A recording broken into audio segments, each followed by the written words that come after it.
The broadcast is now starting. All attendees are in listen-only mode. Okay, good day, everybody. Thanks for joining us today to get a summary highlights of COP27, the Sharm el-Sheikh implementation plan. I'm really pleased today to have our member, Arthur Lee, who's Chevron Fellow and Principal Advisor at Chevron, to give us his views on the outcomes of COP27. First of all, I'll just run through an introduction in case you're new to IEAGHG, that we are a technology collaboration program under the International Energy Agency, but we are separate to them, so anything we say does not count as their views.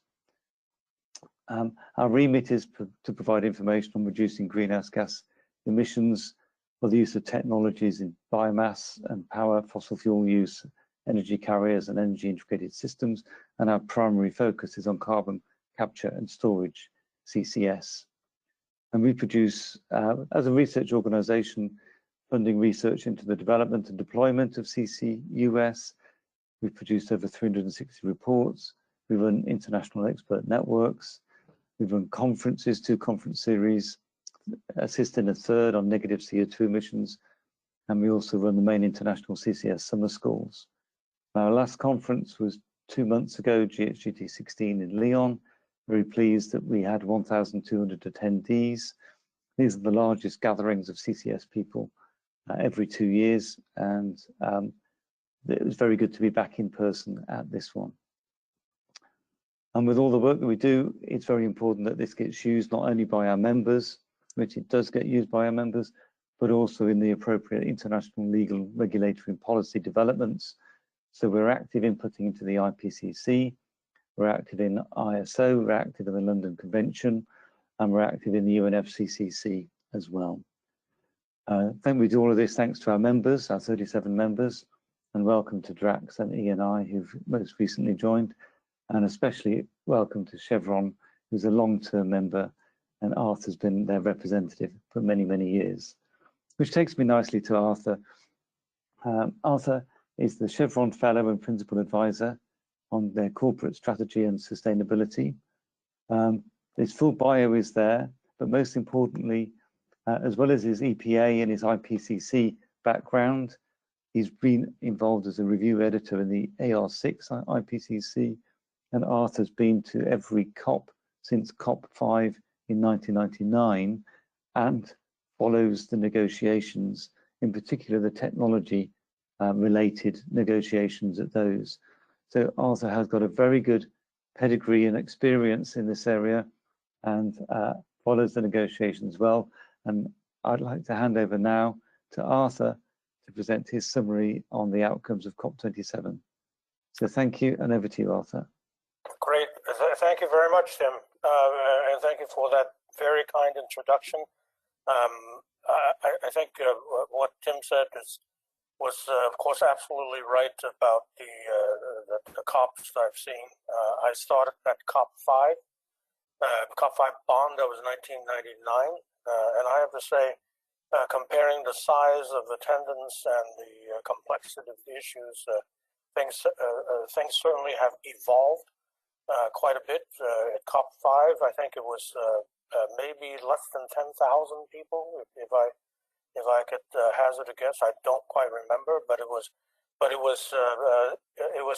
just enough people to fill the Hotel Maritime in Bonn and at COP5, and also 3 German ministry buildings, as I recall, where you would have the large conference rooms used for negotiations. Hotel Maritime, if you've never been there, it has these 2 large plenaries. Actually, 1 large plenary and another very large room for these UN style kind of meetings. So it was able to fit. We were able to fit all that into 1 hotel. But now, of course, all the COPs now for a long time have now required the resources of an entire city to help it along to support it for 2 weeks. At COP27, it was no different. It was there were I think over 35,000 people. At least I think I stopped counting or stopped hearing about more people up to 35,000. It was large. It was presided over by the foreign minister of Egypt, His Excellency Sameh Shukri. And next slide, please, Tom. Yeah, next slide, please. And that's His Excellency right there. He, as the president. What that means, again, if you're kind of new to understanding what COP is, when you are the presidency, what that means is the Egyptian Foreign Ministry, in this case, they have to be the ones who mediate the second week of the negotiations, as well as doing what they can even in the first week to help along the technical negotiation. But their main focus when you are the presidency, your diplomats from that government, from the Egyptian government, would act more or less as mediators to all the bilaterals and small group negotiations that go on at the second week at the political level. The first week is always the technical negotiators, what's called SUBSTA and SBI. It's subsidiary body for implementation and subsidiary body for scientific technological advice. That's SUBSTA. So those in the first week. Second week is when everything should be together with all the technical negotiations that have gone on. If they're successful, there would be options, there would be text. Everything's all about text, of course, at these negotiations. And the text then get forwarded to the political level. That means the ministerial level, where they would then carry out further negotiations in terms of packages, sometimes overall packages to get everything done where things are linked, issues are linked. And of course, when the package is successful and successfully completed, they give it a name. In the last few years, they've gotten into this habit of giving it a name. In this case, it's called the Sharm el-Sheikh Implementation Plan, stemming from the fact that the presidency of Egypt had started calling the COP in the very beginning, the first day, as the implementation COP. So that at the end, what success that they had, they call it the implementation plan, Sharm el-Sheikh. The next slide, please. It was probably one of the longest COP that I have experienced. I have to say the longest was actually at COP17 in Durban, and that itself went also into a Sunday. This one went into merely 3 a.m. Sunday morning, merely 3 a.m. Sunday morning. The other one went all the way to almost into the late morning hours.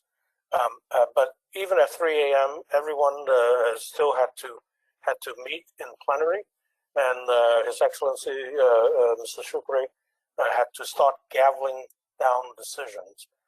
3 hours later, around 6 a.m., that's when he finally gavelled all the decisions, thus therefore issuing the Sharm el-Sheikh implementation plan. So next slide, please.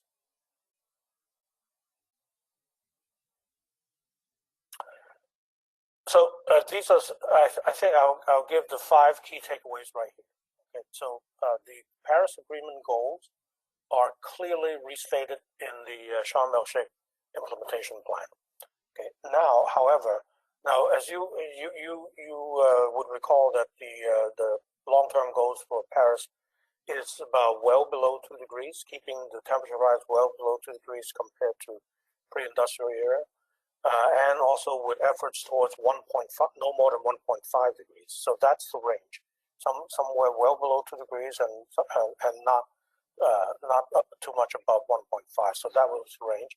However, the statement now in the implementation plan starts to emphasize more a shift towards more the goal of 1.5 degrees, no more than 1.5 degrees. So there's now a lot of pressure to actually go with that.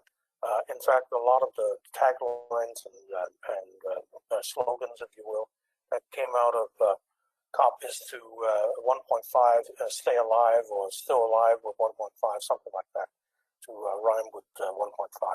So 1.5 is now the emphasis. Okay. So and that was of course agreed to at COP26 Glasgow. And the reason for this restatement too is that there was pressure during the negotiations, as I understand it, and as I heard it in the closing plenary, that one party, speaking for a group of parties, I think it was Switzerland, the government of Switzerland, speaking on behalf of the Environmental Integrity Group of countries, they actually spoke up and said something about that some unnamed parties were trying to roll back the Glasgow decision. Okay, so there was that pressure to try to roll back the Glasgow decision, and the Glasgow decision, some of the main points had to do with phasing down of coal use and phasing out of fossil fuel subsidies. Okay, so those two were the main two of the main and big headline points from COP26 Glasgow. So there were some unnamed parties, according to Switzerland, that during the negotiation tried to roll that back towards something else. So that did not happen. The final statement and final decision was still to stick with the Glasgow decisions. So now that brings to point number 2. The mitigation work program that has to do with the nationally determined contribution, the NDCs. Okay, as many of you know, I think you should all know, the Paris Agreement, the core of the Paris Agreement actually very much hinges on these so-called nationally determined contributions. That is, every country has to volunteer something to some action to reduce emission, as well as implement any kind of adaptation actions. But mostly the NDCs are focused on reducing emissions.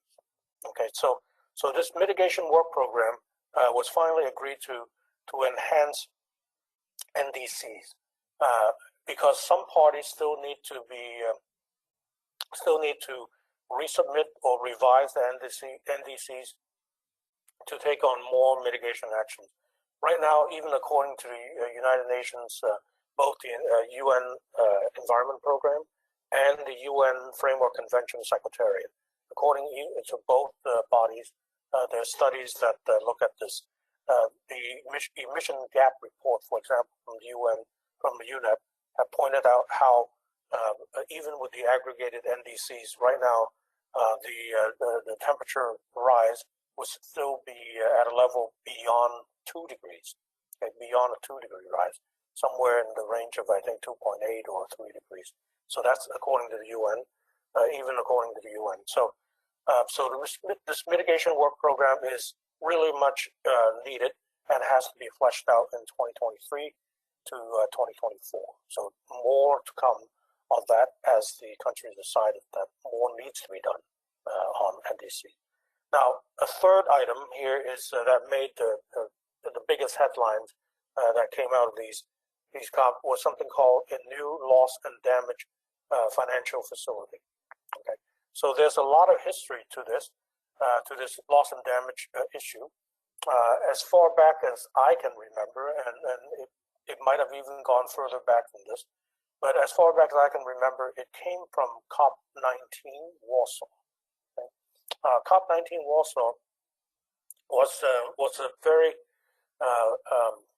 emotional COP. I'll use that one word to describe it. Emotional COP, because of what happened during the first week. In the lead up to Warsaw, in the few days before Warsaw, perhaps a lot of people would not remember this, but I remember very well that Super Typhoon Haiyan struck the east coast of the Philippines and devastated half the city, Cebu City of the Philippines. And as it turns out, the lead negotiator, at least the technical negotiator, as I recall, Mr. Nadarev Sano from the Philippines, he recounted during one of the plenaries, the opening plenary, in fact, that he that he has family in the city, and which was again devastated. Half of it is devastated, and I recall he said something about there were deaths in his family because of the hurricane, of the super typhoon. So because of that, immediately after that speech, he went on a hunger strike. And I think there were quite a few people at the time who also went on a hunger strike with him after he announced it.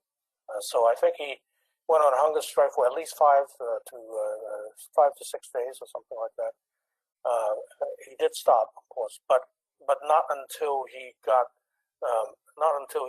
what he wanted, is for the countries to have a dialogue on loss and damage.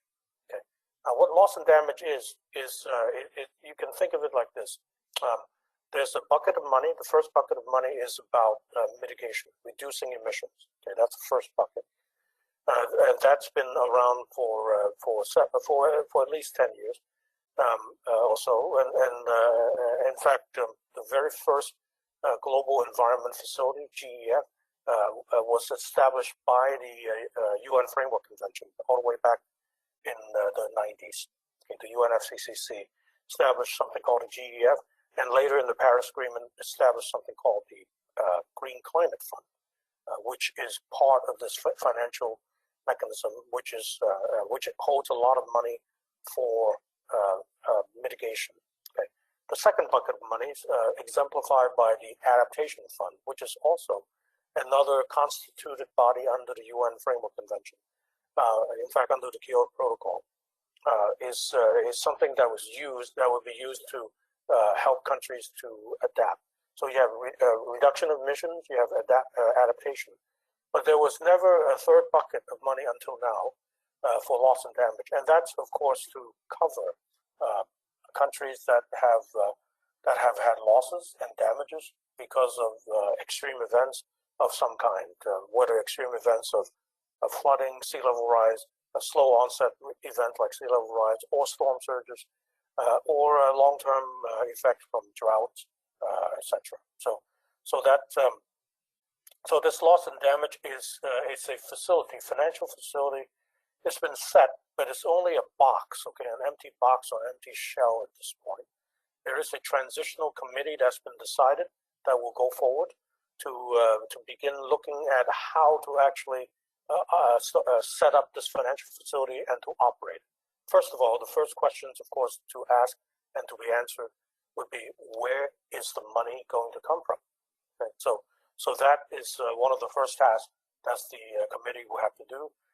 Of course, finding sources of money would be the most important, but secondly, perhaps even more important, is if you have the money in this financial facility, you have to decide about whether it's loans or whether it's some sort of a strategic concessionary grants or something else. But it has to be considered, and then there has to be, of course, something to do with dispensing it too.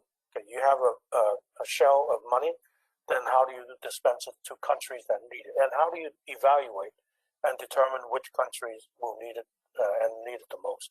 So those are the kind of criteria and processes, rules, modalities, and procedures, I guess. That's what the UN always says, the modality procedures that will have to be set by this transitional committee.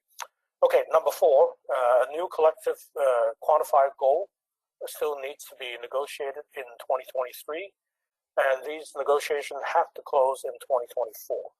Now, this also has a long pedigree as an issue.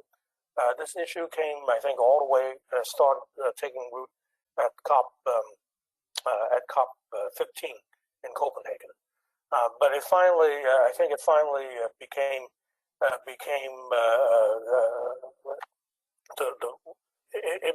the hot topic and became and got agreed to at Paris Agreement at COP21.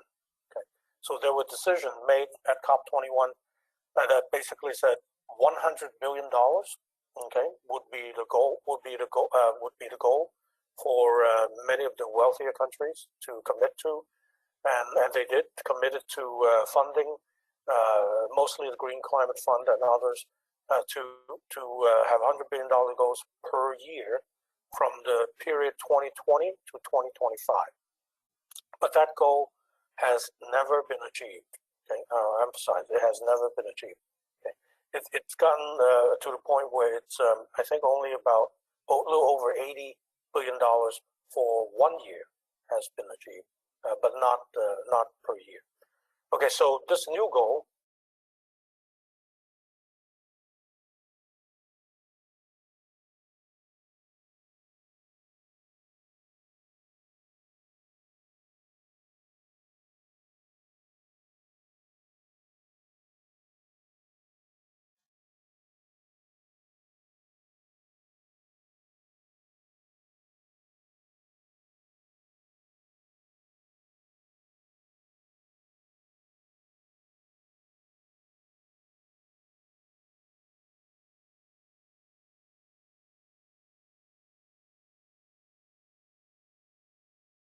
not least for people from the business community like myself, what's called BINGO, the Business Industry NGO, BINGO, BINGO community.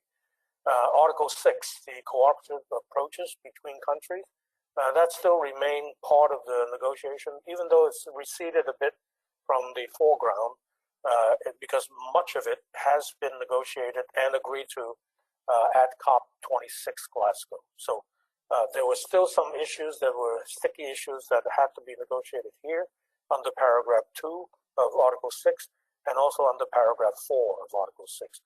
But these issues do not compromise the ability of countries under paragraph 2 to voluntarily set up some emission trading arrangement.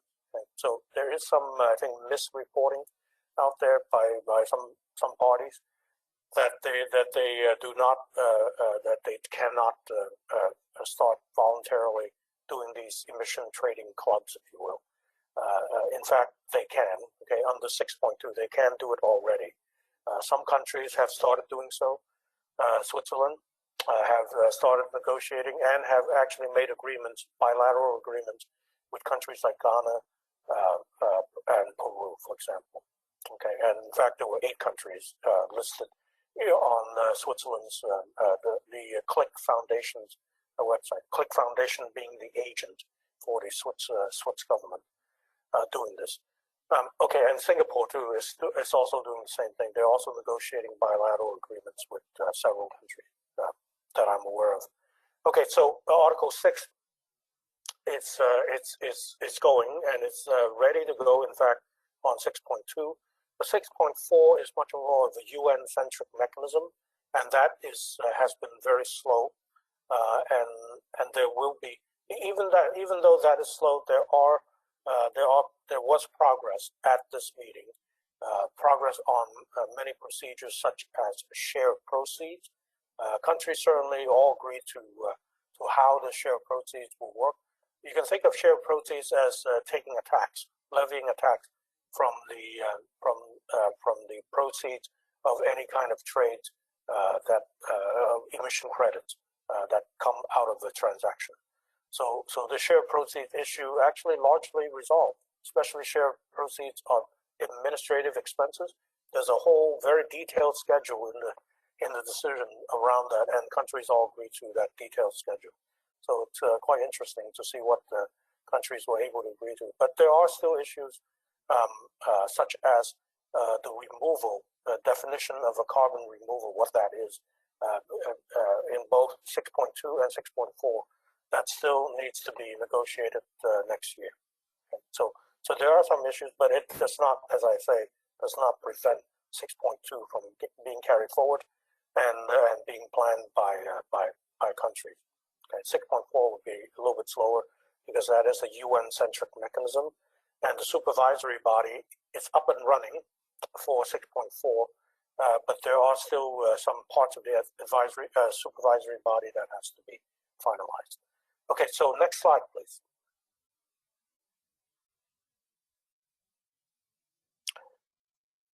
Obviously, I won't go into all these details, but even the ones that are highlighted, I've gone into some highlights in the back of the slide deck, and I won't go into much detail at all. Hopefully, this hopefully we'll be able to scroll through this so you can catch at least a copy or a glimpse of the slide deck, or perhaps IEAGHG will be able to make this slide deck available.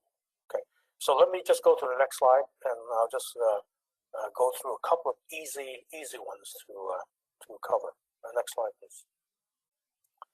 Okay, this one about ocean and forest, I think I'll pretty much skip, but there were some words around ocean and about forest, re-emphasizing that those, well, for ocean, it's somewhat new in that it came from COP24 in Madrid, when the Chilean presidency was actually the president, and the minister at that time, she emphasized the role of the ocean. Okay, for obvious reasons, Chile has a very long coastline, and she really emphasized the role of ocean in ocean acidification and all that's been happening.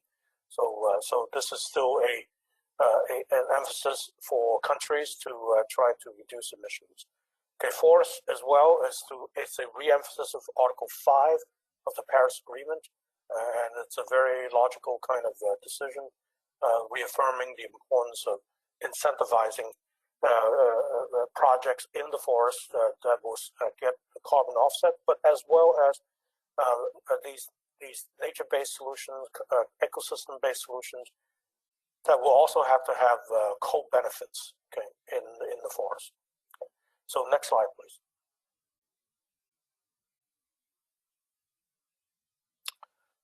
Here I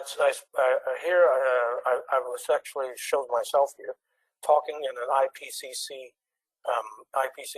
side event, and Tim Dixon was there as well, and very kind. Actually took this picture of me, so thank you, Tim.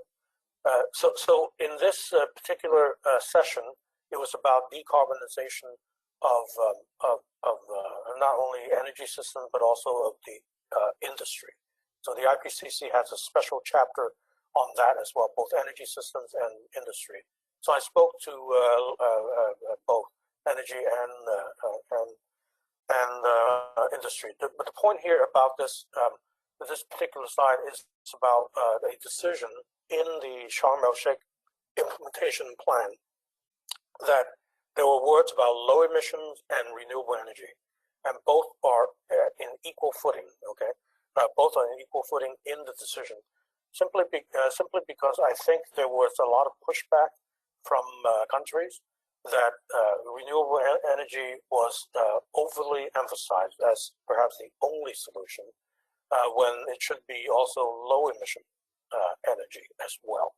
Okay, so now I looked at the whole Sharm el-Sheikh implementation plan, look at decisions, and look at the welcoming decision as well of the IPCC 6 assessment. So when countries welcome the IPCC result, that actually means they not only note it or recognize it, they actually like it. Okay, and if they welcome it and they like it, that means something. Okay, because even at a previous COP like COP24, when they did not even recognize the IPCC that whole COP, that was really something, really a significant development back then as well.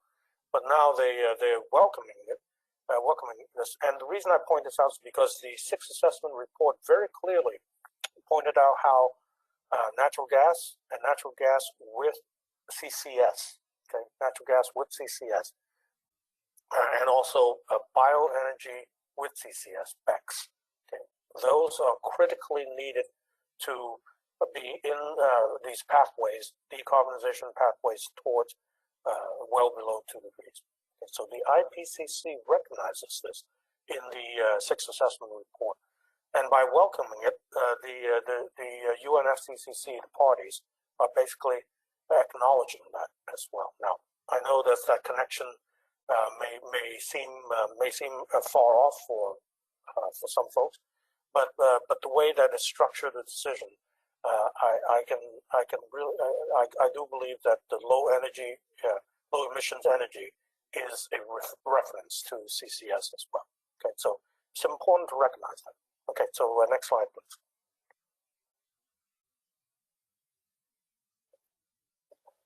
And I think I'll stop after this slide. Another very important part of the decision was pointed out in the Sharm el-Sheikh plan, was the fact that non-party stakeholders played a major role here. And the fact that non-party stakeholders in this case, there was a lot of reference to the youth movement, to the Youngos, youth NGO. Okay, and this was a new development for the COPs. A new pavilion was funded by some parties and was received a prominent place in the pavilions area. And the children and youth, it's called the Children and Youth Pavilion, was very active. Every time I walked by there, there was some big side event going on. So, and I noted this for this presentation because I think the youth movement over the last several years, they have become more and more active, okay, much more active than I've ever seen them from the beginning, and certainly become more and more active, and their messaging, at least in the plenary as well, okay. At the plenary, they're fairly civil, and the messages are very strong, but they've gotten angrier, okay. This is my personal opinion, but from what I've seen, they've gotten a lot angrier over the last few COPs. Okay. And in fact, I recall very much at COP25 Madrid, much of the youth movement, many of them participated in a demonstration that disrupted a negotiation for a few hours. They were escorted out and immediately debadged from the conference. That means they can't come back. So I don't know whether they were permanently badged or not, but certainly it was one of the most disruptive demonstration protests I have seen in my observation of the COP. So the youth movement has now been given a voice, given a pavilion funded by some party, so that they can talk about all the issues that they care about, and they now have this voice, which is a good thing, very good thing. So, but just want to note that these messages are angrier over time, and I think we all should take care to listen to what they have to say. Okay, so next slide, please.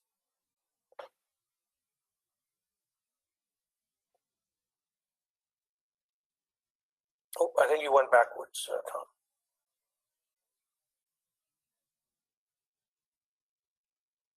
One more, please. Here's Tim Dixon. Please, Tim. Okay, thanks. Thanks, Arthur. So Arthur asked me just to say something a bit more about CCS in the COP as well as our side events. Now, CCS is coming up, obviously, under the mitigation areas that the countries are putting into their NDCs. We see some with CCS in, but not so many. But in the Paris Agreement also requires these low emission long-term strategies looking to the mid-century, and most of those coming in now have CCS within them, as countries realize that they're putting in the easy to do mitigation into their NDCs, looking to just 2030, looking to the 2050 period, they need to do more. So CCS is coming up there. And so it's important for countries, especially, to be able to access information on CCS in the COPs, and our side events are very much arranged around providing that information. But also, Arthur's referred to the Article 6 negotiations, and Article 6.4 has a specific agenda item on removals, of which there are two basic types: nature-based removals and engineered or technology-based removals that mainly rely upon CO2 geological storage. That's direct air capture with CCS and bioenergy with CCS. And in those negotiations, we saw some issues and concerns and even some misinformation get raised about CCS and CO2 geological storage in particular. So it's very important to provide information into the COPs ongoing basis. And not just us, but other organizations do this as well. But the two examples here are working with our colleagues, our partner in the University of Texas, and other organizations to win an official UNFCCC side event. They're oversubscribed, they're competitive to get. We've got one for the last 6 or 7 COPs, and we focus this one on CCS in Africa. The official objective or theme of the COP is implementation, but unofficially it was the Africa COP, given its location in Egypt. So many events, many side events, and many attendees reflected that. And we wanted to show where Africa was moving on CCS for those countries doing it to share with other countries in Africa who may be interested. And so we had South Africa, Nigeria, and Morocco sharing. And then in another side event, thanks to the Clean Air Task Force who hosted it, again working with the University of Texas and our colleagues in Trinidad and Tobago, we looked at CCS in the Caribbean, again looking at how developing countries can share their progress and their learnings with other developing countries. And that builds confidence in other countries then when they see their progress. And I think this is very important also to give an opportunity for people to come and ask questions about CCS. But we also saw the youth movement that Arthur referred to and the wider environmental NGOs did have a bit of a growing campaign that was criticizing CCS, particularly in its role in Article 6.4 in the engineered removals. And so I think it's important to provide a balanced supply of information into these and to try and address where they have misunderstandings as well. And so compliments must go also because there were other organizations organizing side events on CCS. That's the Global CCS Institute, the Clean Air Task Force themselves, Bologna, and CO2 GeoNet. The next slide, please. And after the next slide, I'll hand back to Arthur. So just to mention, among the many things that COPs are used to launch, they're great for launching initiatives where you want ministers involved. And here we had the CDR Launchpad launched at this COP, Building for the Global Clean Energy Action Forum in Pittsburgh, launched by Secretary Granholm from the US, and Minister Stewart from the UK, and a Canadian minister as well. A club of countries who are going to demonstrate direct air capture and share their learnings. So it was great to be involved in that, in supporting or moderating the discussion panel on that as well. I think that's all I wanted to say on CCS and side events, Arthur. So back over to you. Okay, next slide, please. Thank you, Tim. Thank you, Tim. As Tim is pointing out, that there were many side events that were that IEAGHG has been responsible for coordinating, and really is key organizer and instrumental, together with Catherine Romanek of University of Texas at Austin. Really key folks, GeoNet and others, who are really advocating for the CCS community. So thank you very much, Tim, for doing this. Okay, so you saw how it is possible to go to these COPs and go to these side events for all 2 weeks. It is quite possible to do that.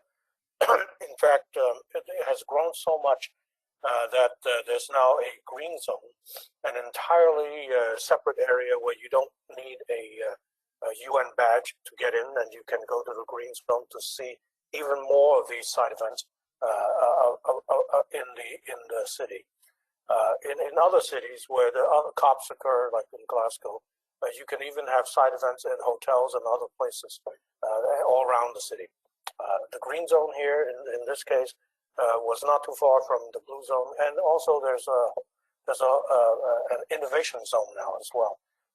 So somebody has also thought of calling a different zone called the innovation zone, and that's a whole another area that you can go to. So yes, it's quite possible to go to the COPs and not see any negotiation. But I've chosen to focus on negotiation. So anyway, I won't go into too many details. So let's just start flipping through the slide, Tom, if you will. This is about the NDCs, about enhancing mitigation work program. So next slide. Okay, next slide, please. Okay, and yeah, okay, loss and damage I already talked about. These are some of the details. So if you pause at this video, this is a video, you can actually read the slide. Next slide, please. Okay, another flip, please. Okay, yeah, if you don't mind, start flipping a little bit more. When we come to the pictures, the photos, then I'll pause a bit. Okay, so thank you, Tom. Yeah, just flip that a little bit more. Yeah. Yeah, these are all the details about 6.2, 6.4. Okay, here. Negotiations. Okay, so now this photo won't surprise anyone who's ever been to the COPs, and I know a lot more people have now been going to the COPs, but still, every time I go to the COP, it still amazes me, even though I've been to so many.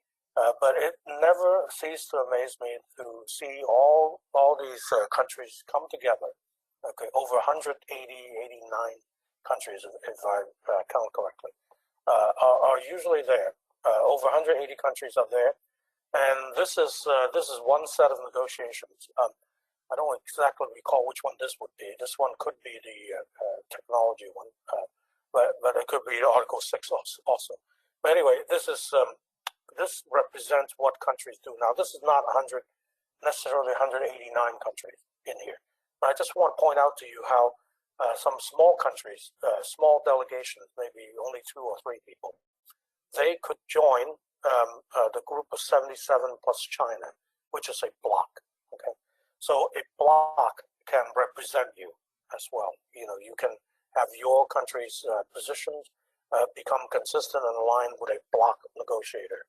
Okay, so the bloc negotiator would be here to represent you, while your small delegation maybe take care of other issues more directly elsewhere. Okay, so that's how it works. Okay, many of these countries are, yes, many of them are individuals representing their own countries, but they're also parties that are blocs. Okay, and these UN procedures, the draft procedures that they've been living with under these draft procedures, is the parties, the blocs they're representing multiple parties. They get to speak first, and G77 plus China is the one that's always recognized first. Okay, so that's by, I think, procedure and by custom. Okay, so next slide, please.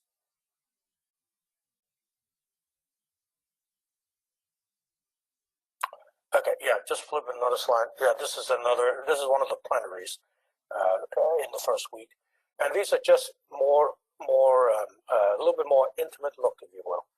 This was actually from the technology negotiation. I can talk to this all day long. In fact, actually, there's one photo in the corner here, the LMDC. That was actually at Article 6. But the other photos are actual negotiations, and this is what they do.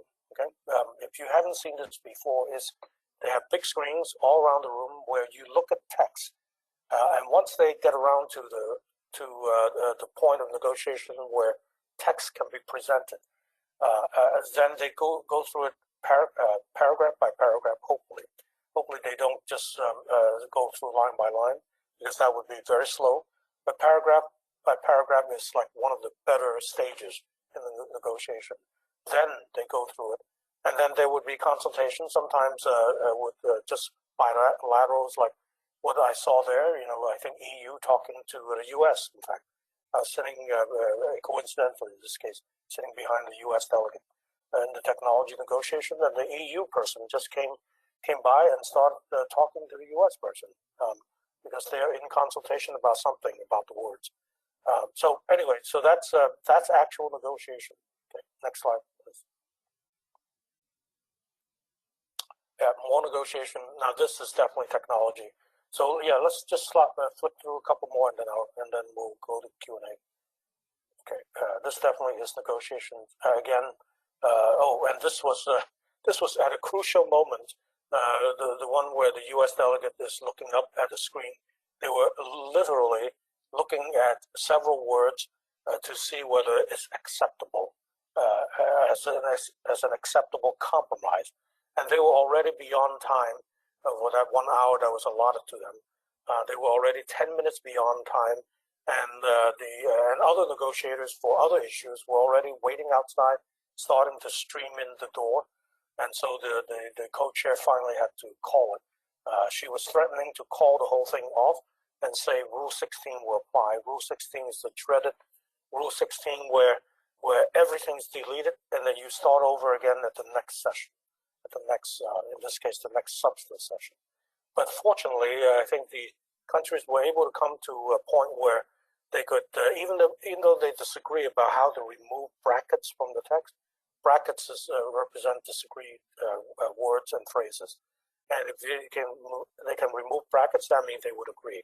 But if they cannot remove brackets, in this case, they could not remove all the brackets. What they did was very simple. They deleted entire paragraphs. There were several paragraphs like that. They just simply deleted them. So the decision didn't, well, it read okay, but it was kind of a choppy kind of looking decision.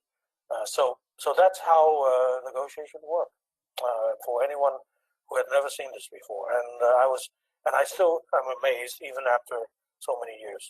COP5 was when I first saw this, and it was just amazing. Now, of course, in those early days, we didn't have a big screen, not necessarily like that. We had paper, so I think Tim was there in many of those early ones. We had to look at paper.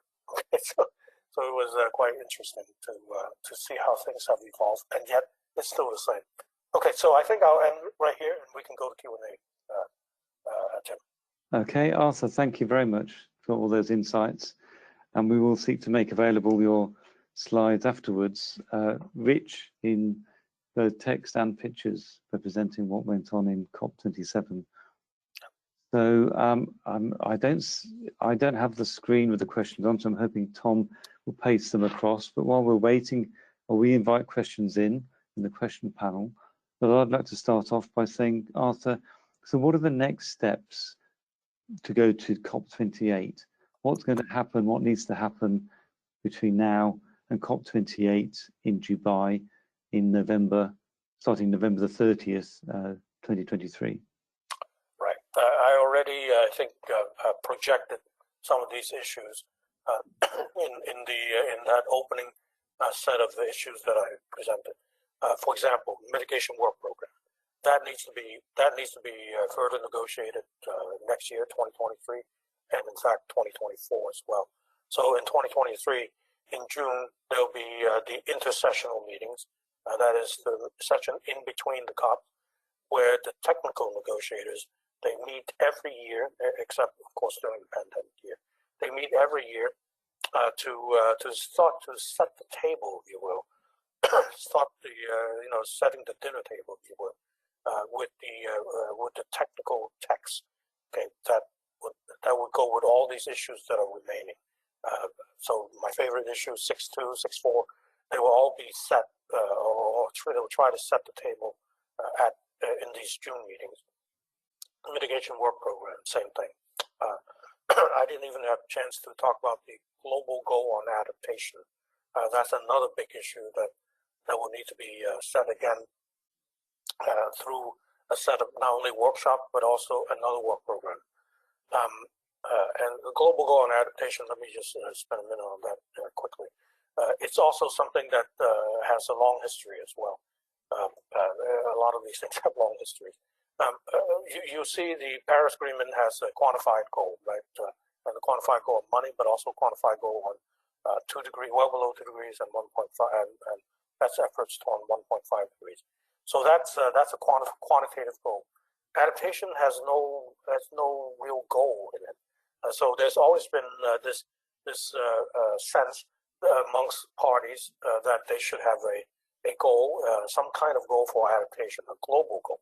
Okay, so that's what that issue is. It really came from all the way from the Paris Agreement about adaptation, and that has to be negotiated as well. But to negotiate it, you have to have workshops to understand what you want to negotiate for. So these workshops in the next year, I think there are 4 workshops being scheduled that will have to look at what it is, what a global goal could be. It could be on drought. It could be on storm surges, sea level rise, all sorts of things. Okay, so all those things are being tabled for the technical negotiations starting in June again for about 10 days. And then, of course, COP28 in Dubai. We'll have to do those really tough negotiations on money. Every time when it comes to climate finance, those are the toughest negotiations ever. Okay, thanks. Okay, thanks, Arthur. And we look forward to sort of the Article 6.4 supervisory body work, taking in those other submissions for March on removals, engineered removals and nature-based removals. That's right. We have a question in on an issue that's arisen since the COP, and that's on the conflict of interest discussions. But I'm aware that some environmental NGOs have raised a point around a conflict of interest in trying to, I think, the motivation is to get industry out, or fossil fuel companies certainly out of the COPs because of conflict of interest. So the question is, what's the status of those discussions, and how can the CCS community respond to those? Yes, thank you for that question. I think the question is very timely. As I understand, the discussion around this has come to a point where it actually has been stopped by the UNFCCC Secretariat. Just to set the context, what this means, there has been a movement for at least several years now, if I recall, at least 5, maybe even longer, 5 years or more, of some NGOs, certainly NGOs, and some parties now that have listened to the NGOs, environmental NGOs, and perhaps the youth movement as well, to want to stop industry from coming into these COPs. Okay, because of the fact that because of what they think is the fact that some industries, especially the large emitters, are actually the cause of the problems. So why should we, being the environmental community and others, why should we allow them in when they are the cause of the problems? In fact, a few years ago, there was a movement in the World Health Organization. There were discussion around that point too, and equating some of our industry colleagues, including myself. Okay, I'll be very transparent here, including myself, being from the oil and gas industry, as the problem, as the cause of the problem. So why should we be allowed in to observe these negotiations? So that is a complaint by many. So which I acknowledge. But at the same time, I think the UNFCCC has always set down the principles from the very beginning that all parties, all communities are welcome, okay, to be part of the solution. And I will say, and I will say this, and I will be very brief here. Certainly, my company and many members of our industry, global industry, are finding solutions and are really taking steps in the energy transition, okay, to really lower carbon in the products that we make, in the energy services that we provide, to really lower carbon and transition to a future where there will be a net zero of carbon emissions. And of course, net zero means, for us, it does mean carbon capture and geologic storage. Okay, it also means natural climate solution. Okay? And I know there are people against that too. Okay? But at the same time, we have to think about natural climate solution, because if not for the industries that have the wherewithal, the resources, and the management skills to fund and manage these large projects at scale, okay, who do you have? Okay, not too many other industries and companies can do this, and we have the resources, we have the skills, we have the people that can really manage solutions at scale. And I'm talking about at scale, millions of tons, not a few thousand tons here and there, but millions of tons that can really make a difference. And CCS is one of those really at scale solutions. Every time you do a project, a big mega project, it could be tens of millions of tons that you can produce in terms of emissions. Thank you. Okay, thanks, Arthur, and thanks. And I think from what I saw, that those discussions ended in that they didn't succeed in the conflict of interest brought in. We have one last question, and we've got 2 minutes left. And I know you've got to get your daughter off to school because it's just 7 a.m. there in California. And this question actually is directed towards me about what were the criticisms from the youth activists. And these were probably they were picking up from some of the environmental NGOs who were generally using the term greenwashing against CCS. And the only specifics I really saw were some were quoting that CCS doesn't capture 80% of the emissions at the point of consumption of the fossil fuel, which I don't understand, and I never got to the bottom of there, because that's obviously where CCS does work, is on the point of use of fossil fuels and capturing 90% plus of the CO2. So we didn't quite get to the bottom of that, but it did show to me that they're moving away from being evidence-based and IPCC science-based in their approaches to climate change and climate change mitigation, and be more potentially ideologically based against anything to do with fossil fuels. Right. So we welcome dialogue with all the environmental NGOs and the youth NGOs and all the constituencies. Absolutely, Arthur, myself, and GCCSI, University of Texas, we're really happy to discuss and answer any questions on CCS. But it's in such a large, complex, busy, crowded environment, it's actually quite challenging as well to get such discussions and such audiences with these groups. But certainly, if there's any listening today, please get in touch. Tim, could I just add a brief word to that? I would like to say something. Now, of course, I don't think any of us want to paint the whole youth movement as like one monolith. Okay, certainly there are many youths that we are talking to who are interested in solutions and are studying those solutions. Especially folks coming out of school on science and engineering. Many of them are quite open-minded about this, and those are the ones that we want to work with. And many of them, of course, end up getting the solutions and inventing new ways of doing things, which of course we are very, very, very supportive of. And certainly, we want that kind of solution, that creativity that the youth movement, of course, can provide and can certainly facilitate. So yes, we listen, and certainly I'm speaking for myself. I certainly understand the frustration and people frustrating with the speed at which these things are done. The Kyoto Protocol, from my experience, from 1997, okay, that was even before a year before me. 1997 there wasn't a legal agreement until 18 years later, the Paris Agreement in 2015. Okay, so you can see the speed of going from one legal agreement to another takes a long time. But that's the world we live in, and I should have said this from the very beginning. These UN processes, they're slow, but in this case, there's no executive committee.